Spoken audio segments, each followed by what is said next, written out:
if we can start with just a quick intro from each of you, sort of what you've been responsible for, and then probably just an overview of what which is hard to do in a few minutes, but what your each municipality's response has been to COVID. That would be great. Warren, if we can start with you. Sure. Thanks, Christopher, for having me. I normally serve as the mayor's policy director of mobility and interagency relations. And in that role, I work very closely with both our Department of Transportation to work sort of hand in glove, mayor's office, city administrators, DOT, to push for any kind of transportation policy, whether locally, for the county, or even at the regional level.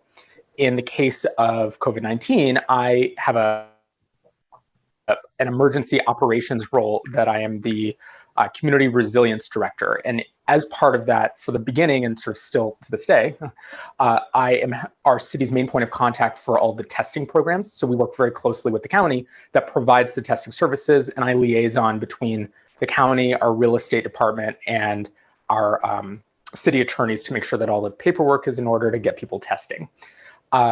What I'm happy to talk about today, of course, is that I also help manage Slow Streets, which is our residential traffic calming, Essential Places, which is the sort of offshoot that we'll probably talk about later, that helps people connect to, of course, as essential places, and then Flex Streets, which is the business equivalent, parklets, cafe seating, street closures for outdoor dining, outdoor merchant activity, mobile food vending, etc. Perfect. Thank you. Paul?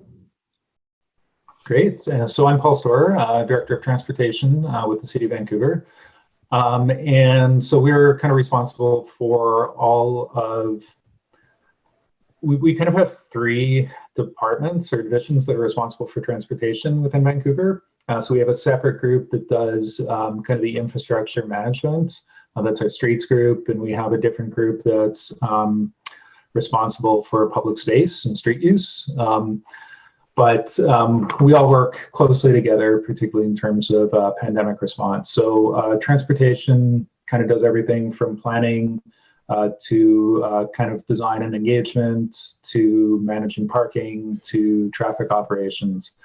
And the pandemic's, it's been really interesting for everyone, I think, but it all happened when we were in a big period of transition. Our former director had just moved on to be city engineer, and we were kind of rotating through director roles until until it was finally decided. And so when the pandemic started, I was actually the manager of transportation design, responsible for kind of all of the transportation infrastructure projects in the city.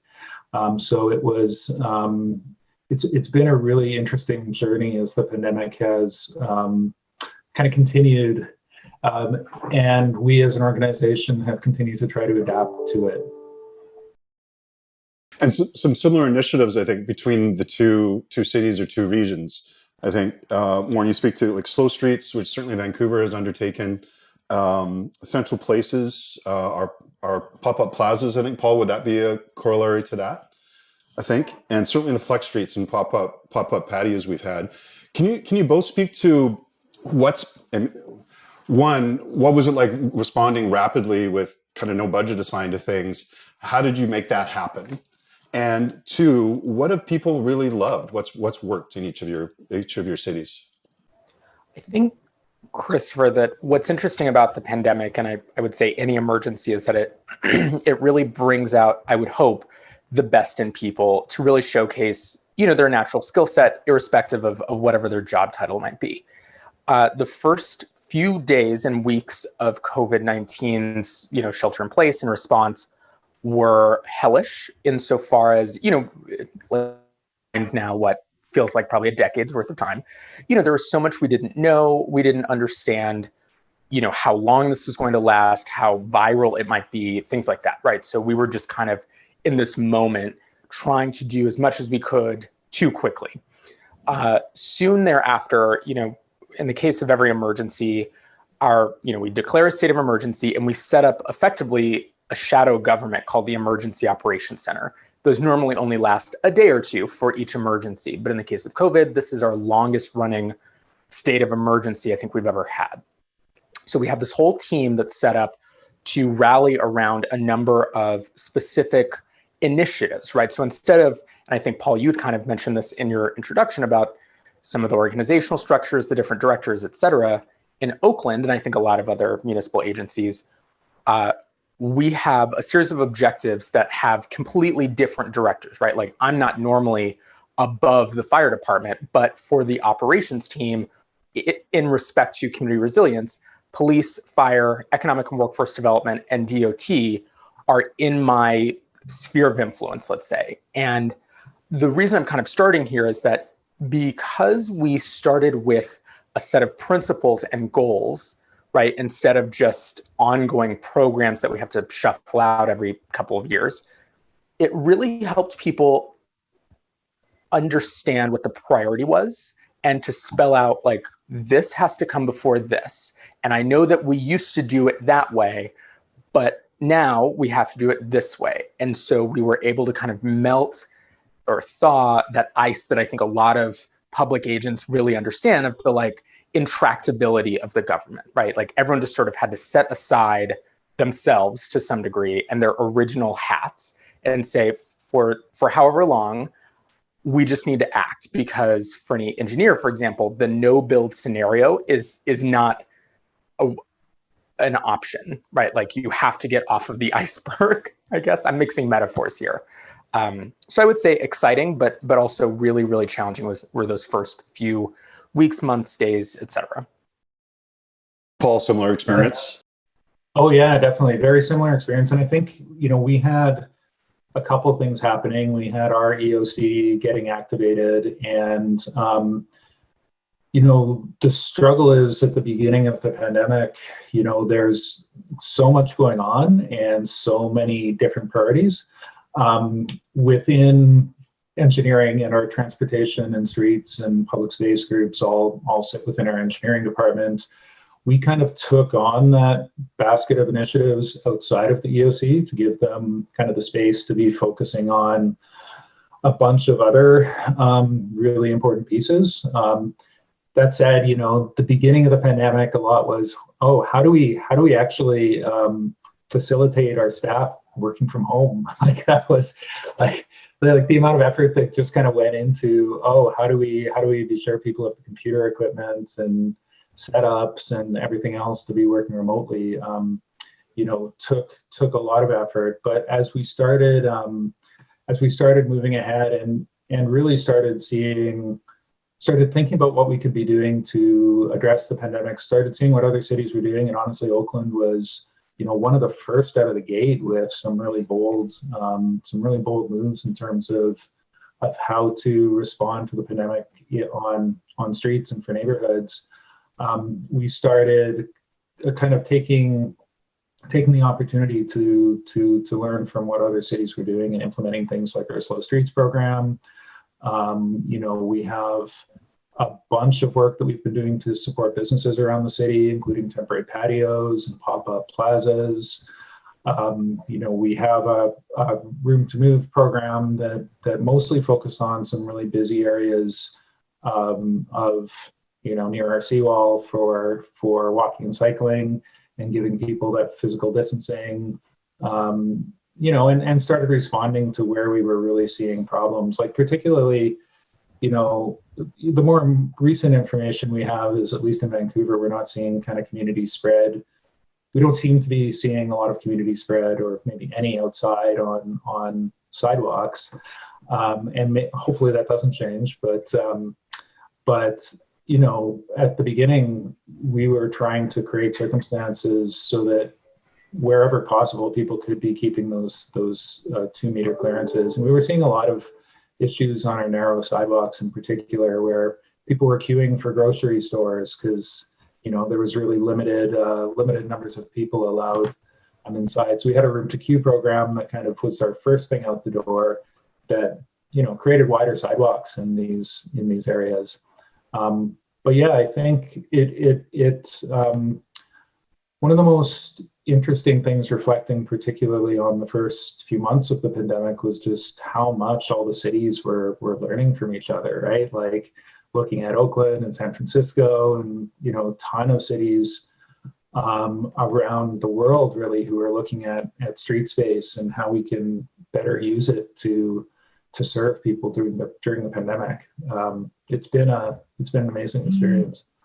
Well, it's interesting that you shared, that you're, sorry, Christopher, it's interesting that you mentioned kind of looking towards those busier locations, because I'll add, I suppose, is that one of the things that we thought about, like from I don't want to say day one, day two, let's say, of our response to COVID, was where are the places that are either almost as if nothing has changed, right? Because for many people, shelter in place represents their nearly everyday lived experience, right? Like they're already cut off from resources. They already don't have good transportation service, things like that, right? So we wanted to be certain that not only were we just like addressing those common sort of almost low-hanging fruit issues of like, let's work with the business improvement districts because they're an easy vehicle to work with businesses.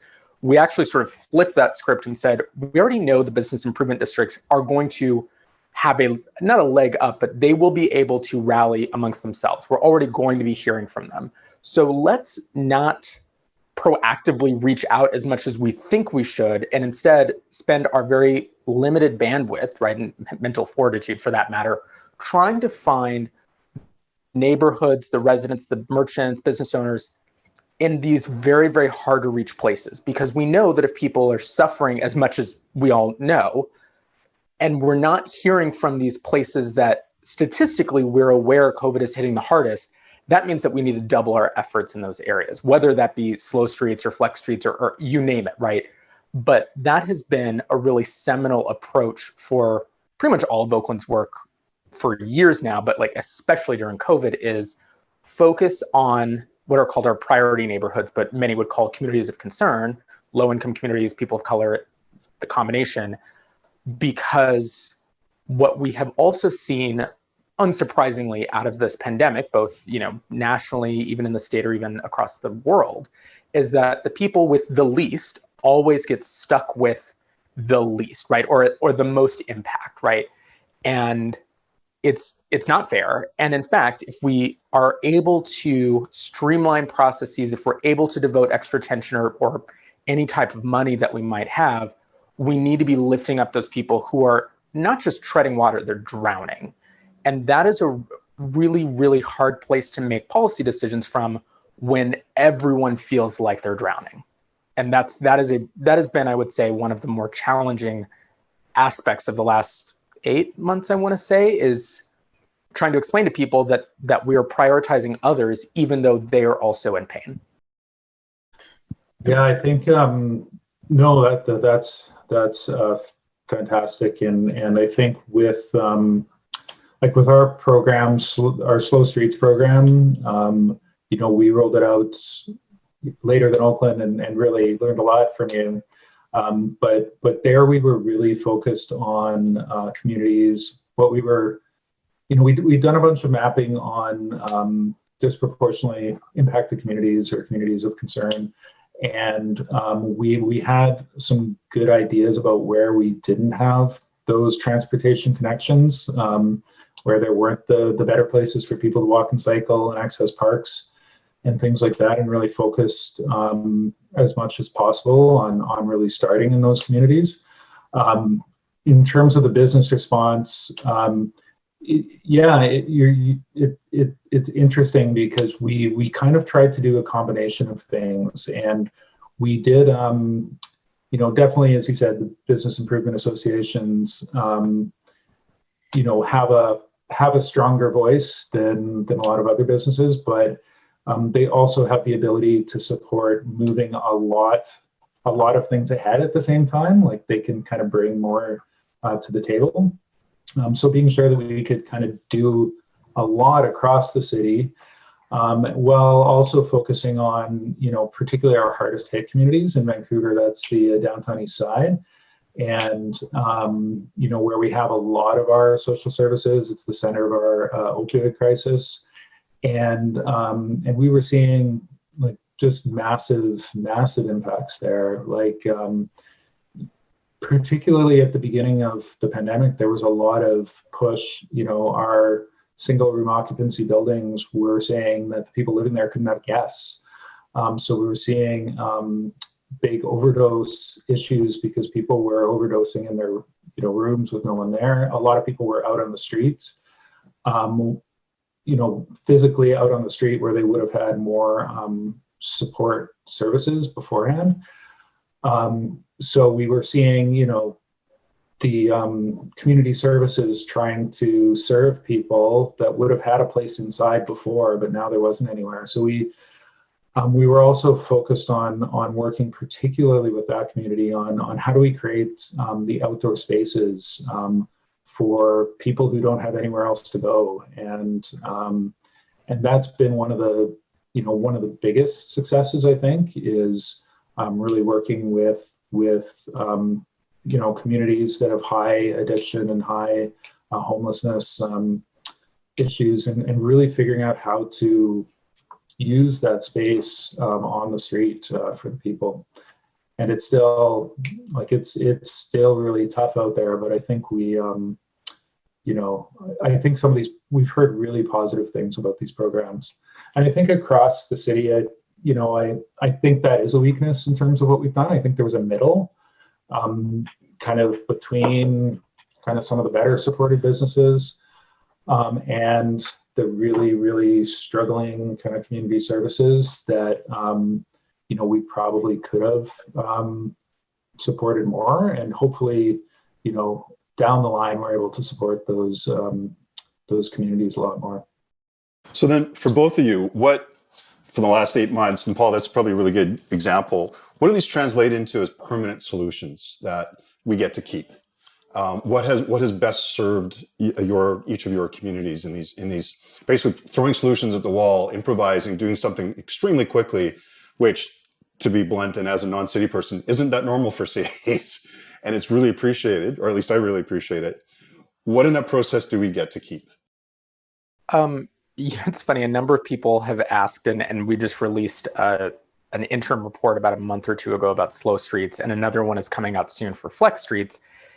And what I've shared with people sort of confidently at the beginning of this process, and I'm going to keep saying it, is that what should be permanent is not necessarily what we did, but how we did it. So slow streets, for example, I think in many parts of Oakland have been incredibly successful in that they have encouraged people to run around with their kids, have dance-a-thons outside, you name it, right? And for other more dangerous neighborhoods, I would even say in our priority neighborhoods, you may not see people playing out in the street, but those are also more statistically dangerous, and we have not seen then the trends of traffic collisions on those streets that we normally would have by this time. I think that we should keep heading towards safe streets for everybody, right? Like that's sort of a paramount goal that I think everyone should strive for.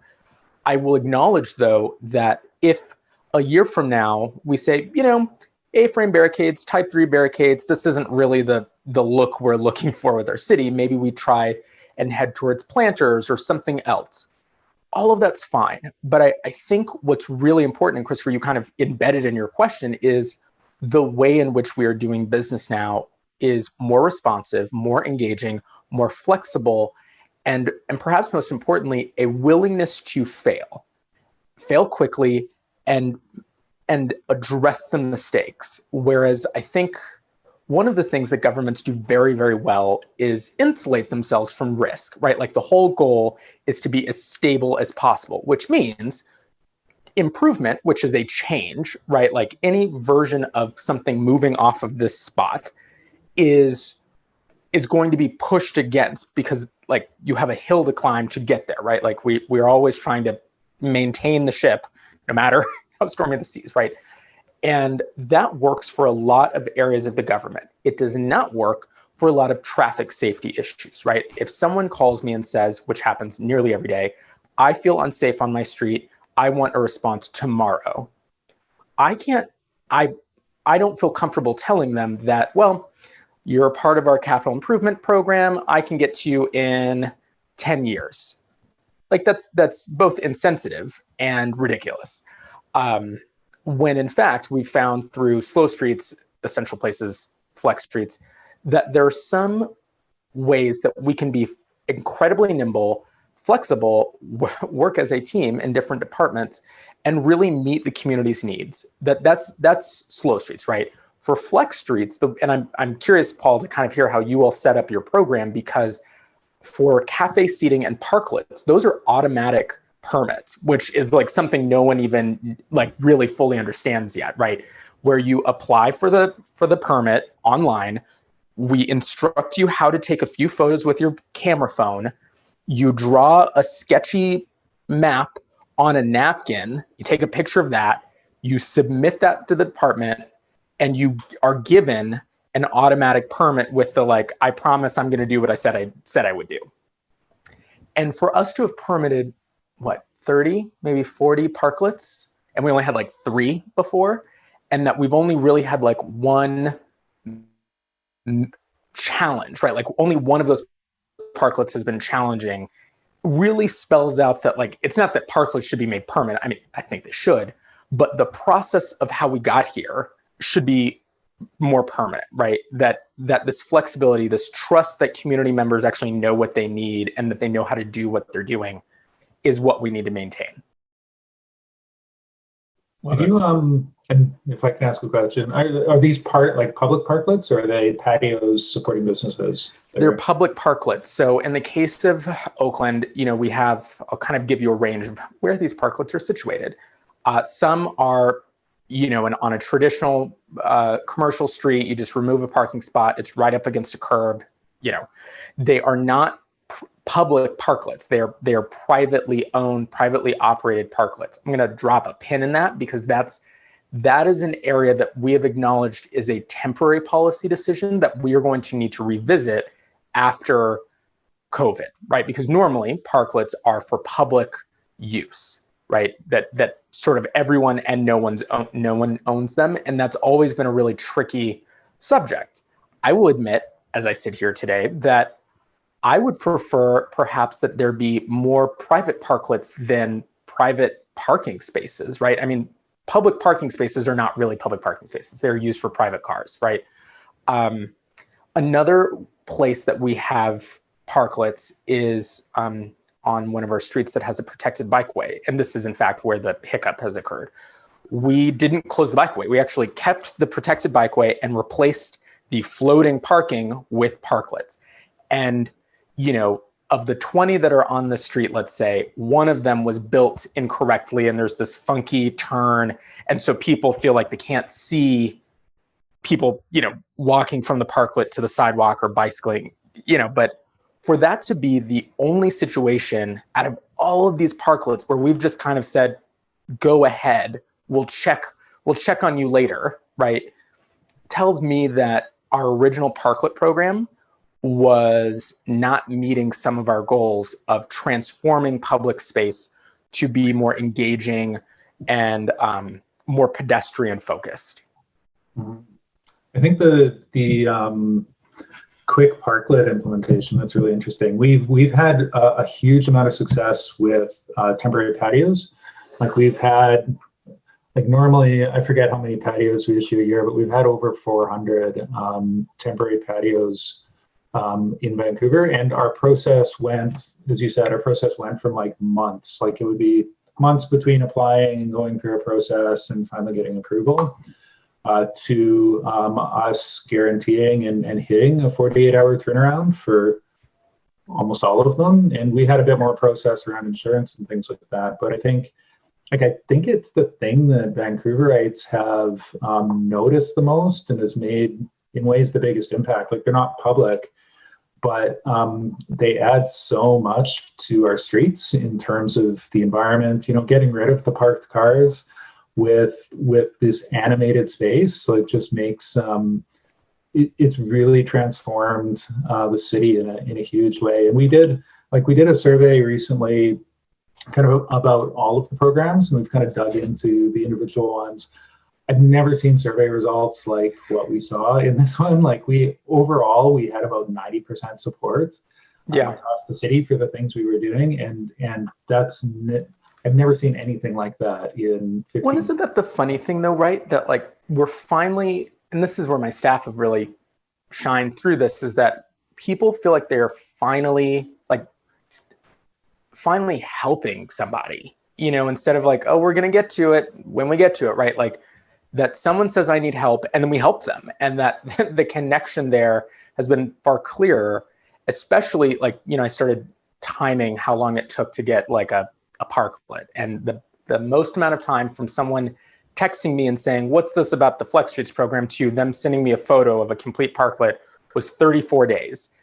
And normally I can't get emails responded that quickly. So that to me is a win, right? I hope that we get to keep some of these parklets, because I've been making a pretty public campaign about getting rid of on-street parking spaces. So, which would I rather? I guess I would prefer the parklets. I think the challenge, though, that we're all going to need to revisit, and Paul, you had mentioned this a bit earlier as well, is what then happens for people who don't traditionally have access to these sort of pseudo-private public spaces, right? Like, what do we say to the homeless person that wants to sit at a bench in a parklet, right? It is now a private space. So who's responsible then for sort of either literally or figuratively policing this space? And what other kinds of conflicts do we run into?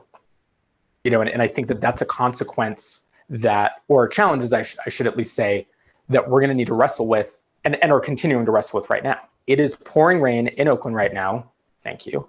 And all I can think about is the number of people who live outdoors that are soaking wet right now. What can we do for them just as quickly as we did for residents in Oakland who have homes, or for businesses, right? And that's going to be, and I think this brings us full circle to your point or your question, Christopher, is like, we did this for this tranche of people. Can we use that same energy for other more marginalized folks? Exactly. And as we move into the fall, and we're having probably similar weather here, Warren, we've got major windstorms coming. We have a large homeless population. So question for both of you, again, lessons learned. We're going into a massive second wave in both jurisdictions. The process I'm hearing has been absolutely key. And I think it's been the responsiveness of the municipalities in both of these instances is really impressive, particularly for someone who's not in the municipal world, who deals on the outside trying to get approvals. You're not missing anything. But I love that things are happening quickly. So what's in store for us for the fall? What do the lessons of the last 8-9 months teach us that we can move forward with as we get hit again, both by winter and the second wave? Well, Christopher, what's funny is that when you emailed us and asked, is California, shutting down again? Just yesterday, the governor announced that 41 of the 50 counties which is really all the major counties in California, are returning to the first tier, or like the purple tier of our, tiered opening system. So Oakland, and by extension Alameda County, where we're situated, was actually doing pretty well. And everybody got reset back to like, don't go outdoors. Like, you can't touch anything. And a lot of folks, called our office, emailed, even staff shared some feedback to say like, oh, now we got to start over. And I don't think that that's true, because, and this is kind of looking towards the fall, the winter, and then probably the second year of COVID, knowing where our country is headed, is that we have been breadcrumbing our way through this the whole way, so that we can look backwards and say, how did I get here, right? Like, what were those interim lessons learned, so that then apparently the second time around, we won't make the same mistakes again. We will already have built a machine more engaged, more connected, more nimble, more flexible, so that we can respond better. Like, and maybe it's not faster, because I feel like, setting up a slow streets program in 72 hours is pretty quick. But the fact that that we kind of know what's coming again means that we can like be better at our jobs, be more responsive. And I would hope, working for the mayor's office, right, like that we can telegraph both a sense of pride, but also a sense of like calm and resilience throughout like what is going to be another very stressful period for people. Fine. Paul? Yeah, I think, again, we've been learning a lot over the last, it feels like years, whatever it is, 8 months. Yeah, I think, we've been it feels like we've been running headlong the whole time. We're going to continue to, a lot of what we need to do is go back and improve some of the things that we've already done. Like when I look at the social service parklets, looking at how we can weather protect some of those, again, for the people experiencing homelessness who really need some spaces to stay dry.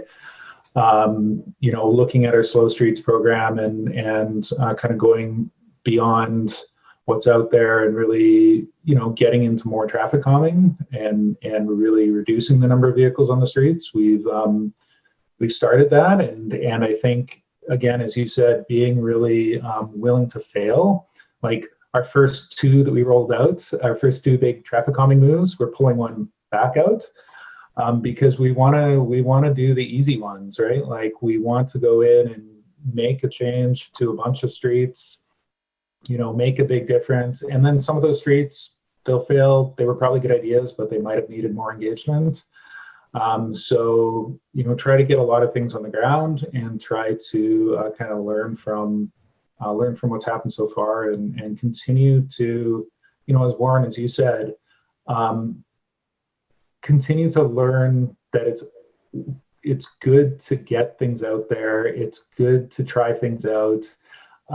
Communities have seemed to respond really, really well to, hey, let's try some things out, and then let's be responsive to those communities and what's working and what isn't, and continuing to have that dialogue as we do things instead of the traditional process, which is let's do all the dialogue in the beginning and then we'll do something, right? And I think continuing to demonstrate that we're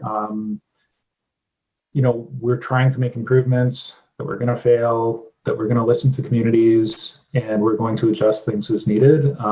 That's a very different way of doing business for us, and I think that is one of the biggest learnings coming out of this, is that there's some big opportunities to make really big differences in people's lives by taking that approach. Paul, what's funny though is that I just listening to you talk about like, we've been making some failures now. It's like for many of the people I've spoken to, like they've never experienced success from their perspective, that we've actually always been failing in their eyes. And so to some degree, what's interesting about, it's sad, and obviously we need to improve our efforts, but one of the things that I heard repeatedly from a lot of our detractors in East Oakland about Slow Streets was that, well, obviously they're like, this isn't really meeting our needs. We'd like to try these other issues. The fact that we kept coming back and trying different things represented a successful rollout, despite the project itself for the pilot being unsuccessful, right? Like, because our assumption has been, oh, well, we've never failed before. It's only now that we're failing because we're trying all these new things.